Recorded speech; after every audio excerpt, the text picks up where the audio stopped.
A7 news मध्ये आपलं स्वागत। हिंगोली सायबर सेल व स्थानिक गुन्हे शाखेची कारवाई। ऑनलाईन फसवणूक करणारी आंतरराज्यीय टोळी पकडली। दुसऱ्यांचे बँक खाते भरपूर कमिशन देऊन चालवण्यासाठी घ्यायचे व त्या खात्याच्या माध्यमातून सायबर फ्रॉड, ऑनलाईन गैरव्यवहार करायचा असा अजब प्रकार सुरू होता। या प्रकरणाचा छडा हिंगोली सायबर पथकाने लावला। बसमध्ये येथे छापा मारून राजस्थानातील 2 तरुणासह 3 अटक केली आहे। या प्रकरणी वसमत शहर पोलीस ठाण्यात गुन्हा दाखल झाला आहे।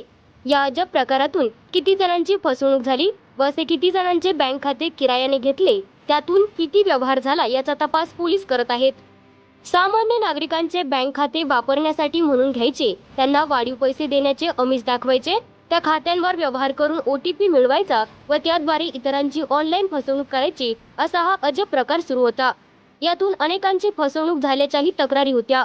या प्रकरणी पोलीस अधीक्षक श्रीकृष्ण कोकाटे, अप्पर पोलीस अधीक्षक कमलेश मीना, गुन्हे शाखेचे निरीक्षक मोहन भोसले यांच्या मार्गदर्शनाखाली सायबर सेलचे पथक नियुक्त करण्यात आले होते। यामध्ये स्थानिक गुन्हे शाखेचे सहाय्यक पोलीस निरीक्षक शिवसाम घेवारे, गजानन पोकळे, भुजंग कोकरे, आकाश टापरे, साईनाथ कंठे, शिवाजी जालमिरे, नरेंद्र साळवे, ज्ञानेश्वर गोरे, हरिभाऊ गुंजकर, दत्ता नागरे, महिला पोलीस कर्मचारी प्रणिता मोरे यांच्यासह कर्मचाऱ्यांचा सहभाग होता। पथकाने या सायबर फसवणूक करणाऱ्या टोळीचा तपास सुरू केला। ही टोळी वसमत बस स्थानकाजवळ असल्याचे समजल्याने सापळा लावण्यात आला।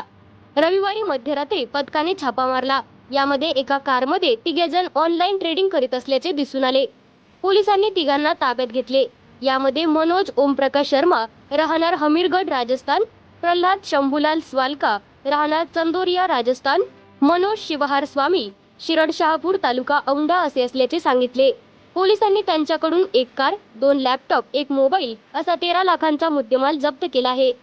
या प्रकरणी सहाय्यक पोलीस निरीक्षक घेवारे यांच्या तक्रारीवरून वरील 3 जणांविरोधात माहिती तंत्रज्ञान कायद्यान्वये वसमत शहर पोलीस ठाण्यात सोमवारी सकाळी गुन्हा दाखल करण्यात आला आहे।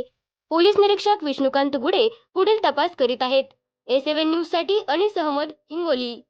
ताज्या घडामोडी पाहण्यासाठी आमच्या चॅनलला सबस्क्राईब करा, लाईक करा, शेअर करा आणि बेल आयकॉनला प्रेस करा।